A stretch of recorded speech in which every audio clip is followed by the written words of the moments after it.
हमारे रहीम हमारा next topic है azimuthal quantum number. Azimuthal quantum number को हम एल से रिप्रेजेंट करते हैं। पहले हम पढ़ चुके हैं कि हमारे पास शेल्स होते हैं। शेल्स को डील करता है प्रिंसिपल क्वांटम नंबर। शेल्स के अंदर हमारे पास मौजूद होते हैं सब शेल्स। सब शेल्स को डील करने के लिए, सब शेल्स के बारे में इंफॉर्मेशन हासिल करने के लिए हमारे पास दूसरा क्वांटम नंबर है एजीमुथल क्वांटम नंबर। अब एजीमुथल क्वांटम नंबर जो है, इसकी जो वैल्यू होती है वो L इज इक्वल टू होती है n-1। यानी L is equal to n-1 का मतलब है अगर हमारे पास प्रिंसिपल क्वांटम नंबर में से हम एक को माइनस कर दें तो हमारे पास क्या आ जाएगी, एजीमुथल क्वांटम नंबर की वैल्यू आ जाएगी। ये जो अगर हम माइनस करें तो हमारे पास 0 आ सकता है, 1 2 3 और 4 इस तरह, सॉरी 3 ऑन 4 ऑनवर्ड इसी तरह वैल्यूज आ सकती हैं। अब जो अगर L की वैल्यू 0 होगी ना तो वो S सब शेल के बारे में बताएगी। अब L की वैल्यू हमारे पास अगर 1 होगी ना तो वो हमें बताएगी P सब शेल। अब अगर 2 वैल्यू होगी ना तो वो हमें D सब शेल बताएगी। और अगर L की वैल्यू 3 है तो वो हमारे पास कौन सा सब शेल होगा, वो F सब शेल होगा। इस तरह 0 1 2 3 जो वैल्यूज हैं ये हमें बता रही हैं कि अगर ये वैल्यू 0 है तो फिर सब शेल कौन सा है, S वाला। 1 है तो P, 2 के लिए है D और 3 के लिए S। अब हमारे पास जो आपको पता है ये S हमारे पास, हम किसको कहते हैं, शार्प कहते हैं, P प्रिंसिपल को, D डिफ्यूज्ड को और F फंडामेंटल को। इनकी जो शेप होती है, S सब शेल जो होता है इसकी शेप होती है स्फेरिकल।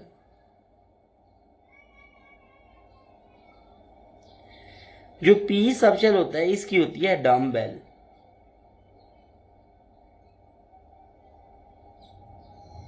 ये बेसिकली ये लूप टाइप होती है।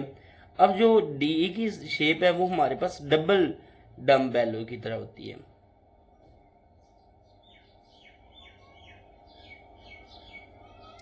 और एफ की हमारे पास कम्प्लेक्स शेप होती है। इसको एफ को तो हम ड्रा नहीं कर सकते, बाकी दी चीज़ों को हम 1 बाय 1 अगले टॉपिक में पढ़ेंगे। अब ये तो हमारे पास आ गई एल की वैल्यूज।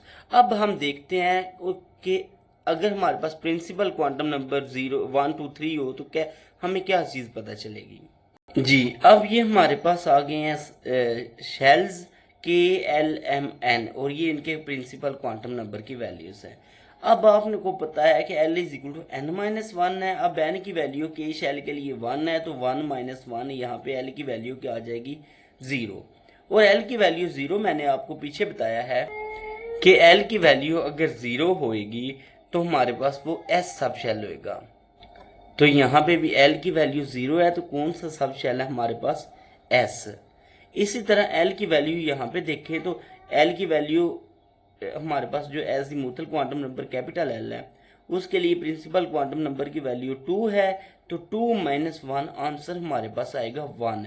लेकिन इसमें 0 और 1 दोनों सब शेल्स होंगे।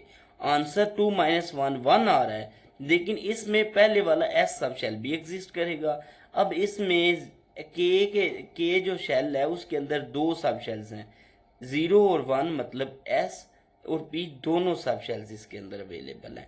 इसी तरह N के लिए M के लिए N की वैल्यू 3 है, 3-1 2 आंसर आ रहा है। तो इसमें तीन वैल्यूज हैं L की, 0 1 और 2।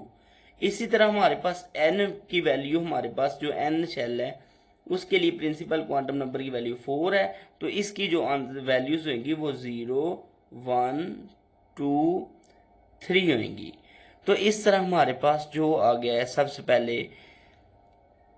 केज था उसमें S सब शेल है, L के अंदर S और P दो सब शेल्स हैं, M के अंदर इसी तरह 0 for S, 1 for P, 2 for D। और इसी तरह N जो लास्ट है हमारे पास उसमें 0 for S, 1 for P, 2 for D और 3 फॉर F। तो ये हमारे पास जो पहला सब शेल आ गया, ये दूसरा आ गया, ये तीसरा शेल आ गया और ये हमारे पास चौथा शेल आ गया। अगर मैं ओवरऑल इसको समराइज करूं तो यहाँ से पता चलता है कि शेल के अंदर एक ही सब शेल S होता है, L शेल के अंदर दो सब शेल्स होते हैं S और P, M शेल के अंदर तीन सब शेल्स होते हैं S, P और D, एन शेल के अंदर 4 सब शेल्स होते हैं, एस, पी, डी और एफ। अब यहाँ पे एक चीज़ रह गई है कि शेल के सब शेल्स के अंदर नंबर ऑफ इलेक्ट्रॉन। तो नंबर ऑफ इलेक्ट्रॉन फाइंड करने के लिए हम फार्मूला यूज़ करते हैं 2 × 2l + 1। यहाँ पे आप l की वैल्यू को पुट करेंगे, जिस तरह आपको पता है s के लिए l की वैल्यू 0 है, तो यहाँ पे 0 रखेंगे तो आंसर 2 आ जाएगा। इसका मतलब s में 2 इलेक्ट्रॉन्स आ सकते हैं। तो इस तरह अगर 1 वैल्यू रखेंगे, 1 यहाँ पे रखेंगे, 2 + 1 3, 2 × 6 इसमें इलेक्ट्रॉन्स आ सकते हैं। इस तरह यहाँ पे 3 रखेंगे, 2 रखेंगे, 4 + 1 5 और इसमें 10 इलेक्ट्रॉन्स आ सकते हैं। इसी तरह हमारे पास जो f है उसमें देखें, उसके लिए 3 वैल्यू है, 3 2 × 6 + 1 7 और टोटल 14 इलेक्ट्रॉन्स आ सकते हैं। तो इस फार्मूले की मदद से आप क्या कर सकते हैं, सब शेल के अंदर इलेक्ट्रॉन्स को भी फाइंड कर सकते हैं।